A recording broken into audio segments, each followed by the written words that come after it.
The dining room felt perfect that evening. I had spent 3 days preparing everything for what I thought would be a celebration of family. The crystal glasses caught the light from the chandelier I'd saved months to buy, and the roast beef, Amanda's favorite since she was 7, filled the air with that rich, comforting smell that always made our house feel like home. I was 62, but I felt younger that night. Maybe it was because Amanda had actually accepted my dinner invitation, without the usual excuses about being too busy with Eleanor's social events. My daughter sat across from me, her blonde hair perfectly styled, wearing the expensive dress I'd noticed but couldn't afford to buy her for Christmas. She looked radiant, successful, everything I'd worked so hard to help her become. "Mom, this looks incredible," Amanda said, and for a moment, I felt that familiar warmth spread through my chest. The same feeling I'd had when she was little and would run to me after school. Before we continue, comment where you're watching from and subscribe to the channel. We'd love to see how far our stories are reaching. Chattering about her day while I prepared our simple dinners on my single mother's budget. Her husband David sat beside her. Polite as always, but distant. Their 8-year-old son Michael picked at his food, probably wishing he was at his other grandmother's house with her fancy gaming setup and endless supply of expensive toys. But they were here, in my modest dining room, and that felt like enough. "I wanted to gather everyone tonight because I have news," I said, raising my water glass. I couldn't afford wine like Eleanor served at her elaborate dinner parties, but water would do. I finally got the promotion at the insurance company. After 15 years, they're making me regional manager. Amanda smiled, but it felt practiced. "That's wonderful, Mom. You deserve it." The conversation continued, polite and surface level.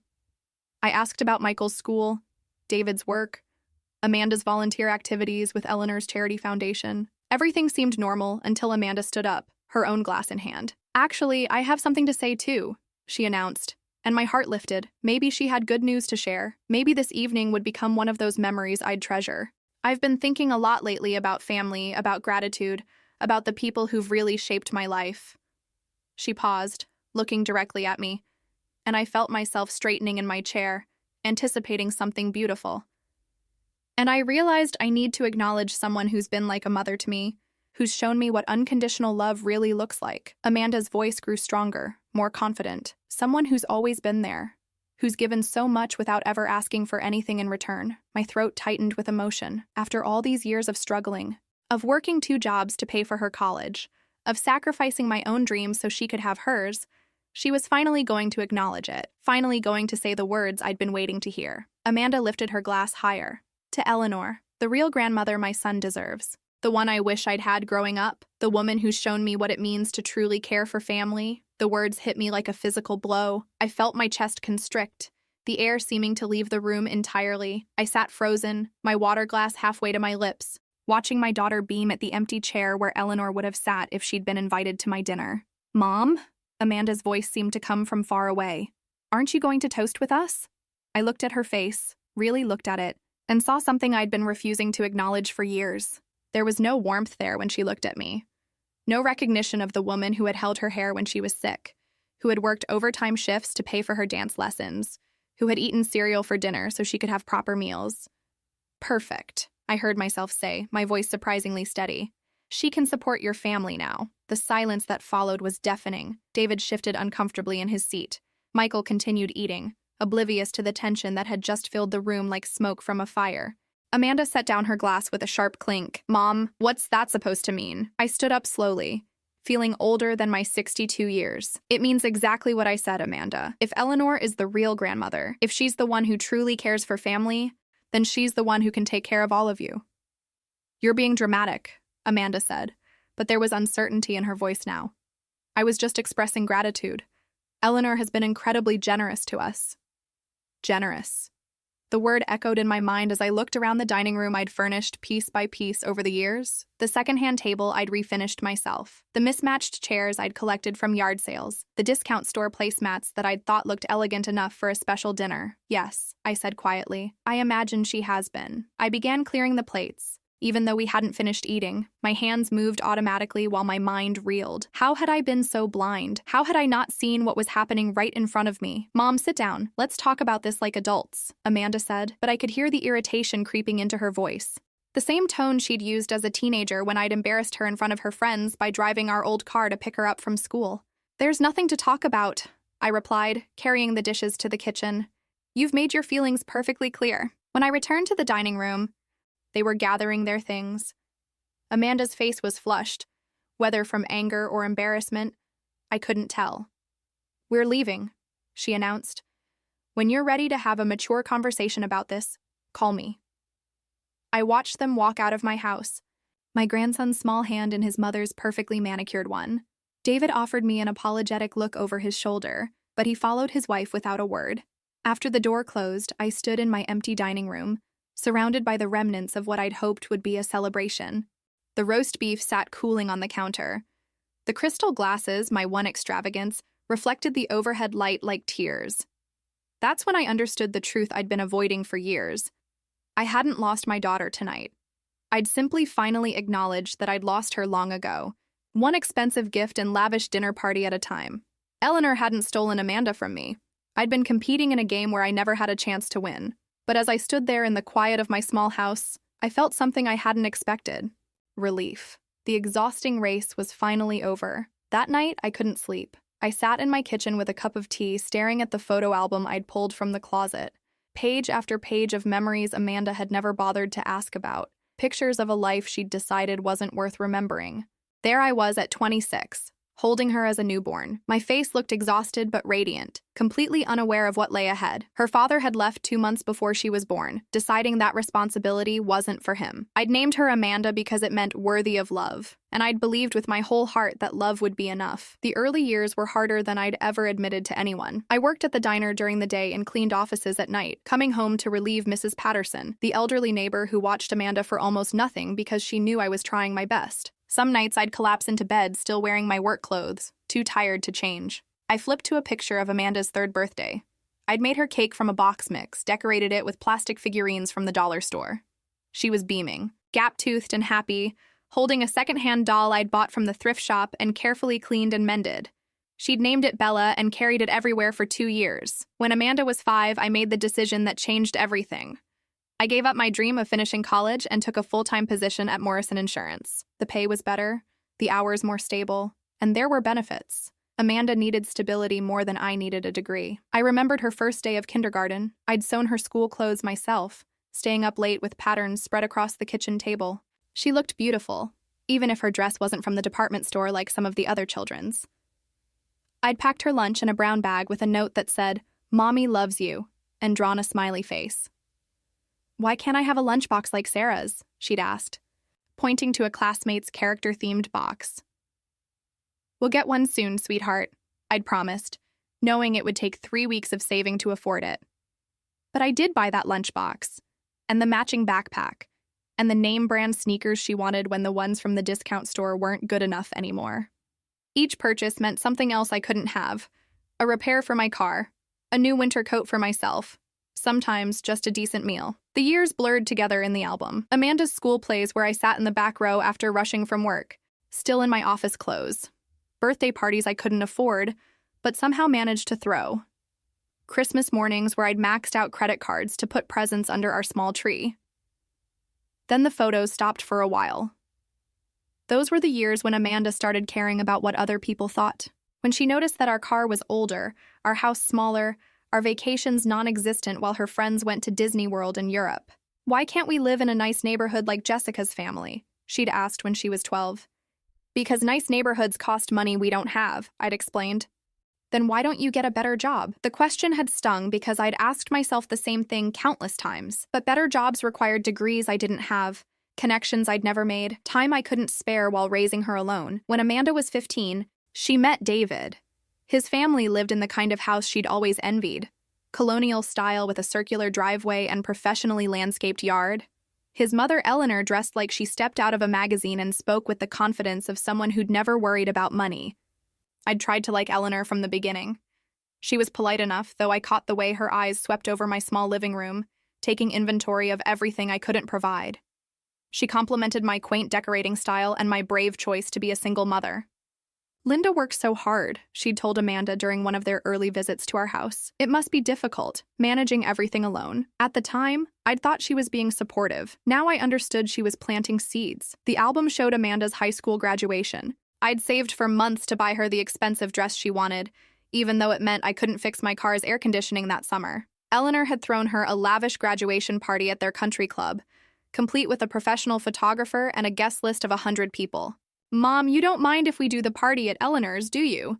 Amanda had asked. "She has so much more space and she knows how to plan these things." I'd smiled and said, "Of course not," that I wanted whatever made her happy. What I didn't say was that I'd already made plans for a small celebration in our backyard, had already ordered a cake and bought decorations I couldn't return. College was when the shift became undeniable. Eleanor paid for Amanda's dorm room upgrades, her sorority fees, her spring break trips. When Amanda called home, she'd talk about Eleanor's visits to campus, the expensive restaurants they'd try, the shopping trips to cities I'd never seen. "Eleanor says college is about experiences, not just studying," Amanda would tell me. "She says you only get to be young once." Meanwhile, I'd been working overtime to help with her textbooks and meal plans, eating ramen and canned soup to stretch my budget. When Amanda graduated, Eleanor hosted another party. This time, I wasn't even asked to help plan it. The engagement announcement came during Amanda's senior year. David proposed with a ring that cost more than I made in 6 months. Eleanor immediately began planning a wedding that would rival anything I'd seen in magazines. "Mom, I hope you understand," Amanda had said during one of our phone calls. "Eleanor has experience with these things. She knows vendors and venues, and honestly, she's offering to pay for most of it." "What about what you want?" I'd asked. "I want a beautiful wedding. Eleanor can give me that." I'd contributed what I could, a few $1,000s that represented my entire savings account. It paid for the flowers in the bride's room, though no one mentioned my contribution in the wedding program that listed Eleanor as the gracious host and planner. At the reception, I'd sat at a table in the back with distant relatives I barely knew. Eleanor sat at the head table, beaming as if Amanda were her own daughter. During the toasts, Amanda thanked Eleanor for making her dreams come true and for being the mother figure she'd always needed. I'd excused myself to the bathroom and cried silently in a stall, surrounded by the sound of celebration I'd helped pay for but somehow wasn't part of. Looking at these photos now, I could trace the exact progression of how I'd lost my daughter. It wasn't sudden. It was a slow erosion, one expensive gift at a time, one lavish experience after another. Eleanor hadn't stolen Amanda. She'd simply offered her a life I could never provide. But what hurt most wasn't the money.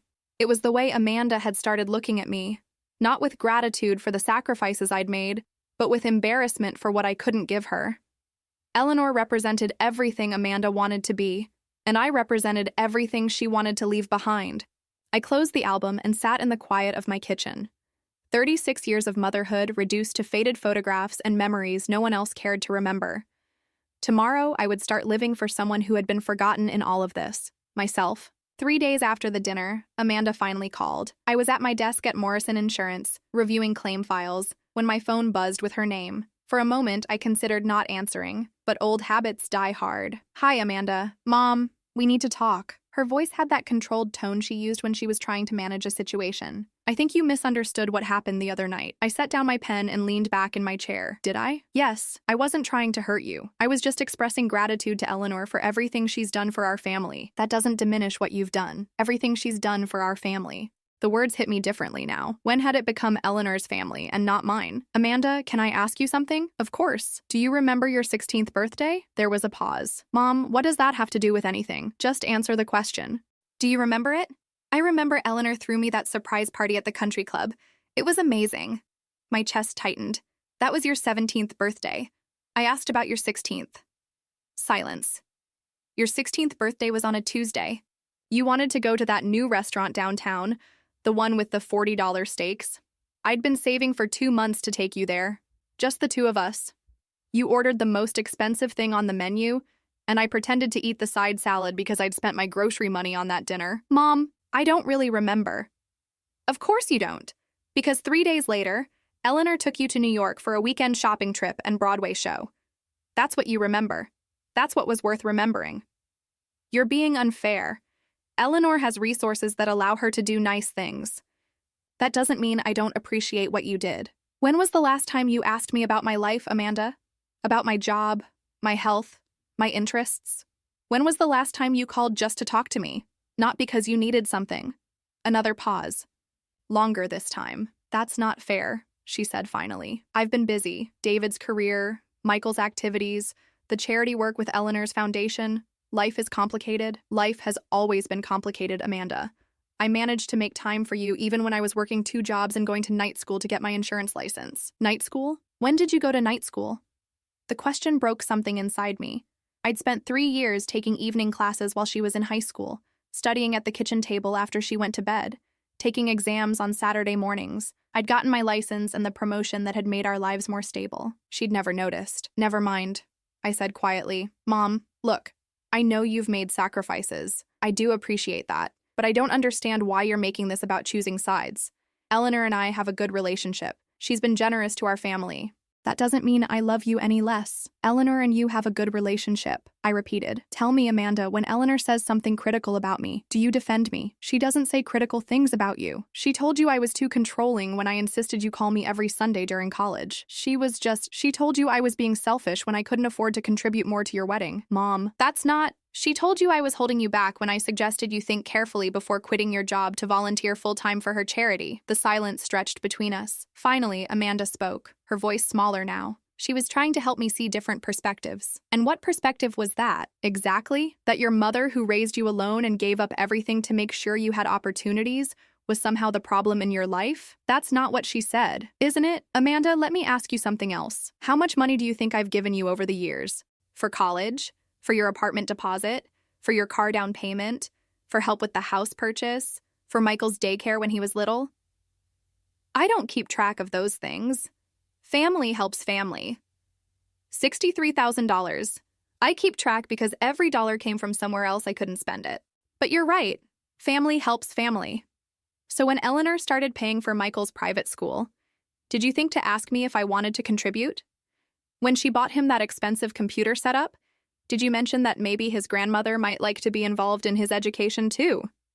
She offered to pay. I didn't want to burden you with expenses I knew you couldn't afford. There it was, the truth she'd never meant to speak out loud. So you decided for me. You decided that I couldn't afford to be involved in my grandson's life in any meaningful way. That's not what I meant. But it's what you did. Eleanor gets to be the grandmother who matters because she has money. I get to be the one you call when you need emotional support or free babysitting. Mom, you're twisting everything. I never said Eleanor was more important than you. You didn't have to say it. Amanda, you toast to it at dinner parties. I heard her breath catch. When she spoke again, her voice was defensive. One comment, one moment of gratitude for someone who's been incredibly generous to my family, and you're going to hold that against me forever? It wasn't one comment. Sweetheart. It was the summary of the last 10 years. Eleanor is the real grandmother, the one you wish you'd had, the one who shows unconditional love. Each word felt like swallowing glass. Do you have any idea what that felt like to hear? I didn't mean to hurt you, but you did. And the worst part is, I don't think you even understand why. There was another long pause. When Amanda spoke again, her voice had hardened. So what do you want from me, Mom? Do you want me to apologize for having a good relationship with my mother-in-law? Do you want me to tell Eleanor she can't be generous with my family anymore? Do you want me to pretend that you and Eleanor are exactly the same when you're clearly not? And there it was. The truth neither of us had been willing to say. No, Amanda. I don't want any of those things. What I want is for you to understand that your actions have consequences. If Eleanor is the grandmother who matters, then she can be the one who helps when you need it. What does that mean? I took a deep breath. It means I won't be contributing to Michael's college fund anymore. It means I won't be available for last-minute babysitting when Eleanor is traveling. It means when you need help with anything, you should call the grandmother who really matters to you. You're being ridiculous. You're punishing me for having gratitude. I'm not punishing you, Amanda. I'm accepting reality. You've made it clear where your priorities are. I'm simply respecting your choice. So you're just going to cut us off? Your own daughter and grandson? I'm not cutting you off. I'm stopping the pretense that we have the kind of relationship where I matter to you beyond what I can provide. You want a relationship with me? Then we can have one. But it's going to be honest. And it's going to be equal. No more emergency loans. No more free childcare. No more grandmother who only gets respect when Eleanor isn't around. The silence was deafening. Finally, Amanda spoke, and her voice was ice cold. Fine, if that's how you want it to be, but don't expect me to come crawling back when you realize how lonely you're going to be. The line went dead. I sat in my office, staring at my phone, and waited for the devastation to hit. Instead, I felt something I hadn't experienced in years. Freedom. The The first week after our phone call was strange. I kept catching myself reaching for my phone to call Amanda, then remembering that I'd made a choice. Old habits from 36 years of motherhood don't disappear overnight. But something else was happening too. For the first time in decades, my evenings belonged to me. No emergency calls about babysitting Michael while Eleanor was at her book club. No requests to help with school projects at the last minute. No guilt about not being able to afford the expensive gifts that would make me seem like a real grandmother. I started small. On Thursday evening, instead of sitting at home waiting for someone to need me, I drove to the community college and picked up a course catalog. I'd always loved art, but never had time to explore it. There was a watercolor class that met Tuesday evenings.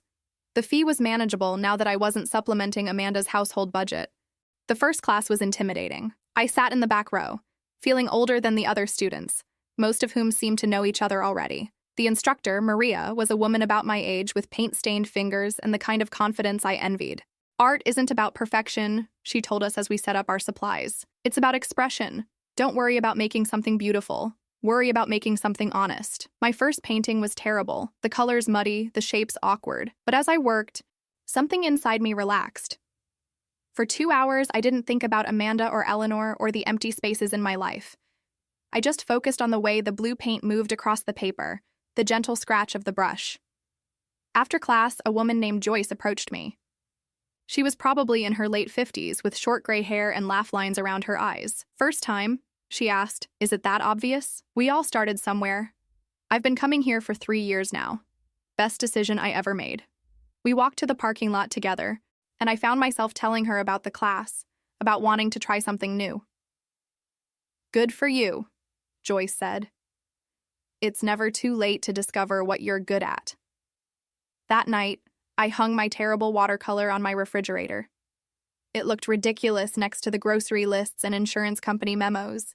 But it was mine, something I'd created just for the joy of creating it. The second week brought another revelation. Without the constant financial drain of Amanda's requests, I could actually save money, real money, not just the few dollars left over after helping with her expenses.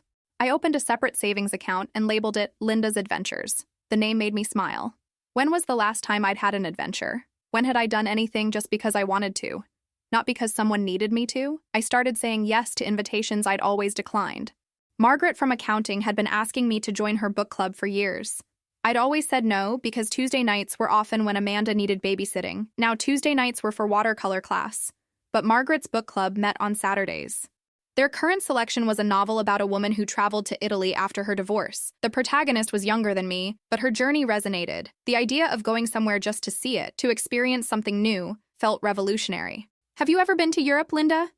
Asked Susan, one of the other book club members. No, never had the chance. Well, why not now? My sister did one of those group tours last year, said it was wonderful for single women. Single women. The phrase stuck with me.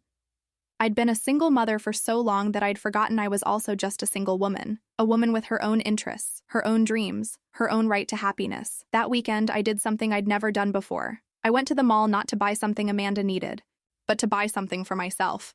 I walked into the department store and headed straight for the section I'd always avoided, the clothes that weren't on clearance. I found a soft blue sweater that made my eyes look brighter. It cost more than I usually spent on clothes, but I bought it anyway. When I wore it to work on Monday, 3 people complimented me. I realized it had been months since anyone had noticed how I looked. The watercolor classes became the highlight of my week. My paintings were still amateur, but they were getting better. More importantly, I was getting better.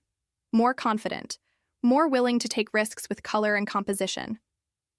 You have a good eye for light, Maria told me after my 4th class. Have you considered trying oils? There's an intermediate class starting next month.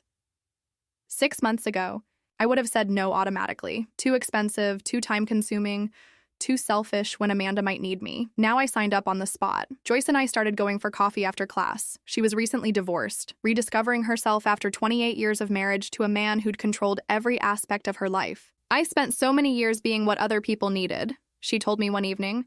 I forgot I was allowed to want things for myself. I understood completely. We became genuine friends, something I hadn't had time for in years. Real friendship, where we talked about books and politics and dreams, not just about our children's problems and achievements. One evening, Joyce mentioned that she was planning a weekend trip to a nearby art festival. Want to come along? My treat for gas if you'll share the driving. The old Linda would have found an excuse. What if Amanda needed something?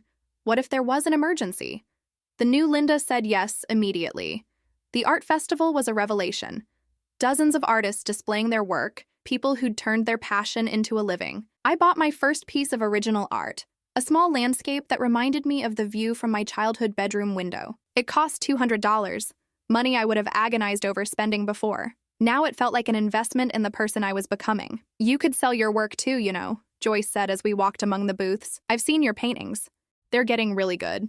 The idea seemed impossible, but it planted a seed. Maybe my art could be more than just a hobby. Maybe I could be more than just someone's mother or employee. I started taking longer lunch breaks, visiting galleries downtown. I studied the way professional artists used color and light, comparing their techniques to what I was learning in class. I bought art books and spent my evenings reading about famous painters who didn't find success until later in life. Grandma Moses didn't start painting until she was in her 70s. Georgia O'Keeffe continued creating masterpieces into her 90s.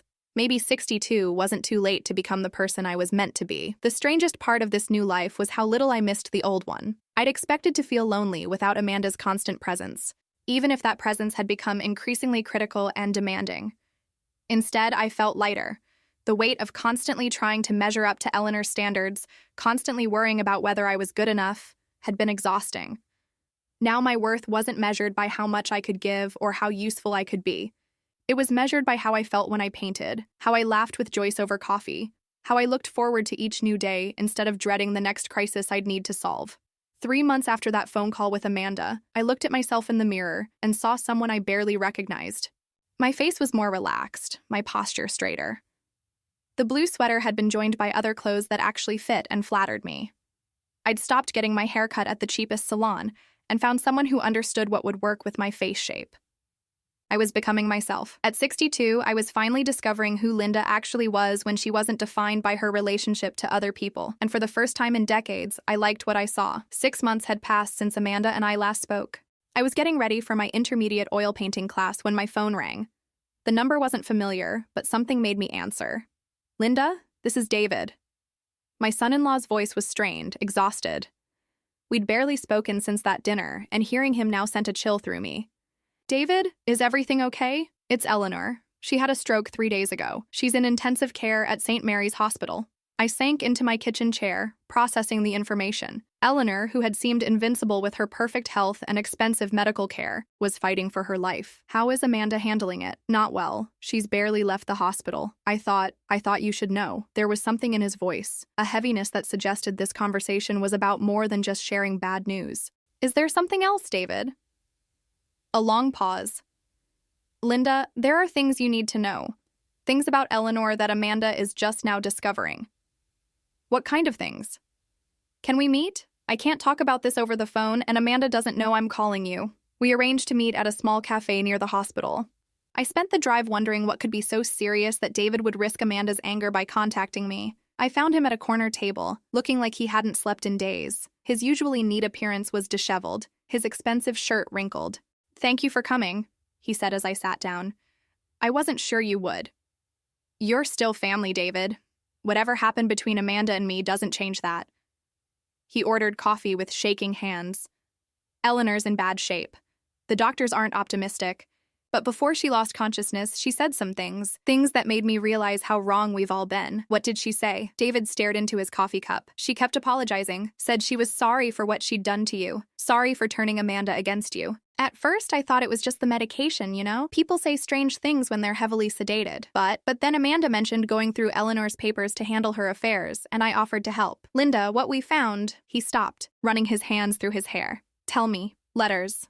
Dozens of them. Letters Eleanor wrote but never sent, documenting everything she'd done to undermine your relationship with Amanda. It was like she'd been keeping score. My stomach clenched. What kind of things? She wrote about conversations where she'd plant seeds of doubt about your parenting, times she'd deliberately schedule activities when she knew you were supposed to see Michael. She even wrote about how she encouraged Amanda to take that volunteer position with her charity specifically to keep her busy so she wouldn't have time for you. I felt sick. All those years, I'd blamed myself for not being enough, for not fighting harder to stay connected to my daughter. But there had been an active campaign to push me out. There's more, David continued. She documented the money she spent on us, but not the way Amanda thought. Eleanor saw it as an investment in controlling our family. She wrote about how each expensive gift made you look inadequate in comparison, how she used generosity as a weapon. Did Amanda see these letters? Not yet. I found them first. Linda, I don't know how to tell her. Her whole relationship with Eleanor was built on lies. David reached into his briefcase and pulled out a folder. There's something else. Something that might hurt even more. He handed me a bank statement. Eleanor's accounts, showing monthly payments to Amanda's household for the past 5 years. Not gifts, regular payments, like a salary. She was paying Amanda to prefer her?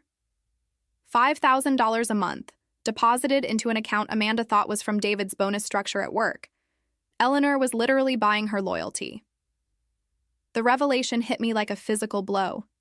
My daughter hadn't just been seduced by Eleanor's lifestyle. She'd been paid to maintain the illusion of a close relationship while pushing me aside. David, how long have you known about the payments? He looked ashamed. I suspected something was off with our finances. But Amanda handled all the household accounts. When I questioned the extra money, she said it was from Eleanor's generosity, helping us save for Michael's future. I thought it was just gifts, but it wasn't. No, according to these records, Eleanor structured it like employment. There are even notes about performance expectations. Amanda was supposed to spend at least 2 days a week at Eleanor's house, include her in all major family decisions, and limit contact with you to emergencies only. I felt dizzy. My daughter had unknowingly become Eleanor's employee, paid to shut me out of her life. There's one more thing, David said quietly. The payment stopped 2 months ago. Eleanor's health has been declining longer than any of us knew. She's been running out of money. What does that mean for Amanda? The house? The lifestyle, the private school for Michael, it's all going to change. Eleanor mortgaged everything to maintain the payments to us and her other expenses. There's almost nothing left. We sat in silence while I absorbed the magnitude of what he'd told me. Eleanor hadn't just been a manipulative mother-in-law. She'd orchestrated an elaborate deception that had cost me my relationship with my daughter and grandson. Why are you telling me this, David? He met my eyes for the first time since we'd sat down. Because I've watched my wife turn into someone I don't recognize. Someone who measures love by how much money people spend on her. Someone who cut her own mother out of her life because Eleanor convinced her you weren't good enough. And now I see what you've been trying to tell us all along. Eleanor didn't love Amanda. She owned her. And I was too blind to see it because I benefited from the arrangement too. What are you going to do? I'm going to tell Amanda everything.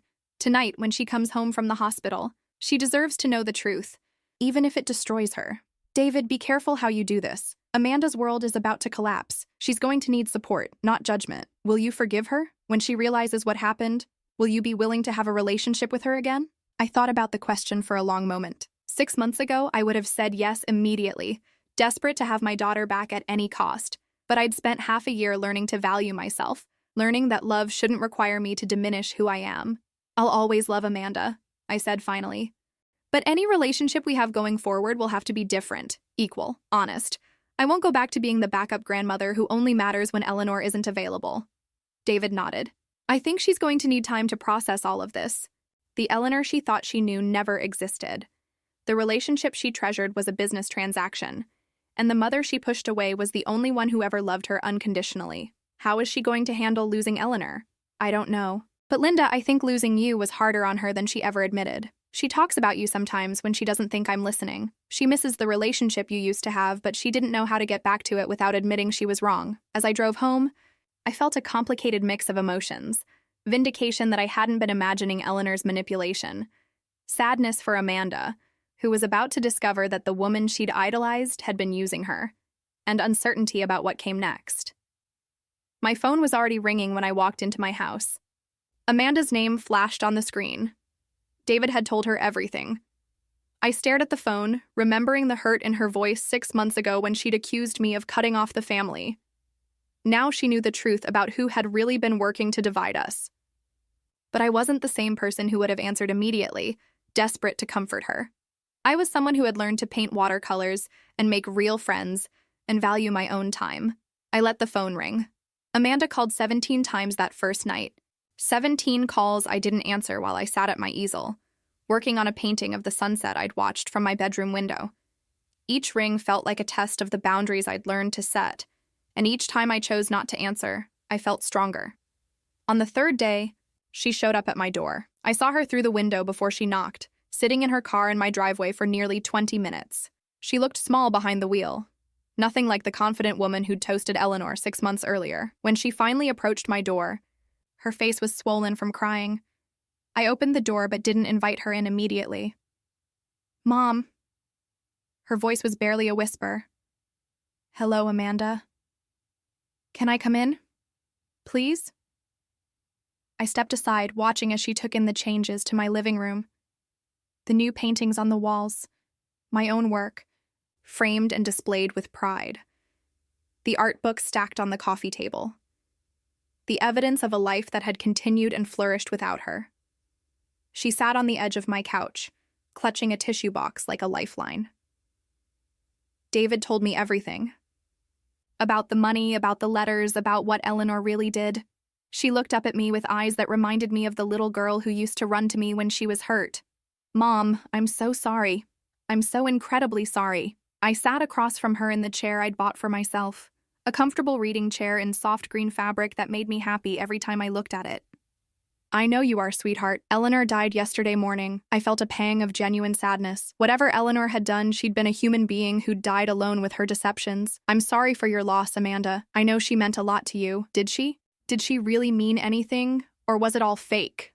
Amanda's voice cracked. "I don't know what was real anymore. The grandmother I thought I had, the relationship I treasured, it was all bought and paid for. Your feelings were real even if hers weren't. How can you be so calm about this? She destroyed our relationship. She stole years from us." I looked at my daughter, really looked at her. The designer clothes were wrinkled, her usually perfect makeup smeared. For the first time in years, she looked like she needed me more than I needed her to need me. "Amanda, Eleanor couldn't have stolen anything if you hadn't let her. Yes, she manipulated the situation, but you made choices too. You chose to believe her criticisms of me. You chose to accept money that came with conditions. You chose to toast her as the real grandmother." Amanda flinched as if I'd slapped her. I know I made terrible choices, but I thought she was helping us build a better life. At whose expense? Yours, always yours." Fresh tears started flowing. "Mom, I threw away the best relationship I had because I thought I deserved something better, something easier. What you deserved was a mother-in-law who respected your relationship with your own mother. What you got was someone who used your desire for financial security against both of us." We sat in silence for several minutes. Finally, Amanda spoke again. "The house is gone. Eleanor mortgaged it to pay for everything. The money she gave us, her lifestyle, all of it. David and I have to move out by the end of the month. Where will you go? We found a rental. It's smaller than what we're used to, in a different school district. Michael's going to have to leave his private school." She wiped her eyes. "Everything's falling apart. Or maybe everything's becoming real for the first time." Amanda looked up at me sharply. "What do you mean?" "I mean, maybe you'll finally get to build a life based on what you and David can actually afford, not what someone else is willing to pay for. Maybe Michael will learn that his worth isn't measured by how expensive his school is." "How can you say that? We're losing everything." "No. You're losing Eleanor's version of your life. That's not the same thing." Amanda stared at me for a long moment. "You've changed." "Yes, I have. You seem, I don't know, stronger, less worried about what I think. I spent 61 years of my life trying to be enough for other people. This past year, I learned to be enough for myself. Can you teach me how to do that?" The question surprised me. Not the words themselves, but the genuine vulnerability behind them. It starts with taking responsibility for your own choices, instead of blaming other people for the consequences, even when those people manipulated me. Especially then. Eleanor couldn't have manipulated you if you hadn't wanted what she was offering. Amanda was quiet for a long time, processing. Finally, she asked, "Can we try again? Can we have a relationship?" "We already have a relationship, Amanda. The question is, what kind of relationship we're going to have going forward." "What do you mean?" I leaned forward, choosing my words carefully. "I'm not the same mother I was 6 months ago. I won't drop everything to solve your problems. I won't sacrifice my own financial security to supplement your lifestyle. I won't compete with anyone for your affection ever again. But you'll still be my mother? I'll always be your mother. But I'm also Linda, someone with her own interests, her own friendships, her own life. If you want a relationship with me, it has to be with all of who I am, not just the parts that are useful to you. What does that look like practically?" "It looks like calling me because you want to talk to me, not because you need something. It looks like including me in family decisions because my opinion matters. not because it's polite. It looks like Michael knowing his grandmother not just as a backup babysitter, but as a person who loves art and has interesting stories to tell. Amanda nodded slowly. What if I mess up again? What if I slip back into old patterns? Then you'll experience the consequences. I love you, Amanda, but I love myself too now. I won't let anyone treat me as less than I am, even you. We talked for another hour. Not about the crisis or the money or Eleanor's deception, but about small things.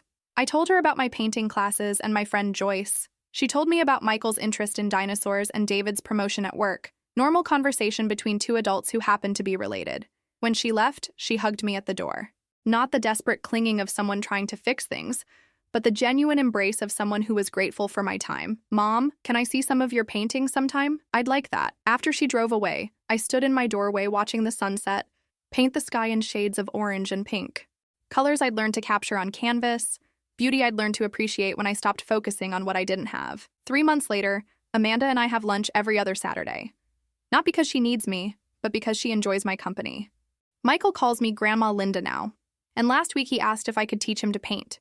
David sends me thank you notes for the small gifts I choose to give, understanding that my generosity is a privilege, not an obligation. We don't talk about Eleanor often, but when we do, Amanda speaks honestly about how the relationship affected her, how she became someone who measured love by expense, who confused manipulation with care. She's learning to build a life based on her own values instead of someone else's expectations. I sold my first painting last month through a local gallery, not for much money, but enough to prove that my art has value beyond my own enjoyment. Joyce and I are planning a trip to Italy next spring, my first vacation in 20 years. Some evenings, I think about the woman I was before that dinner party.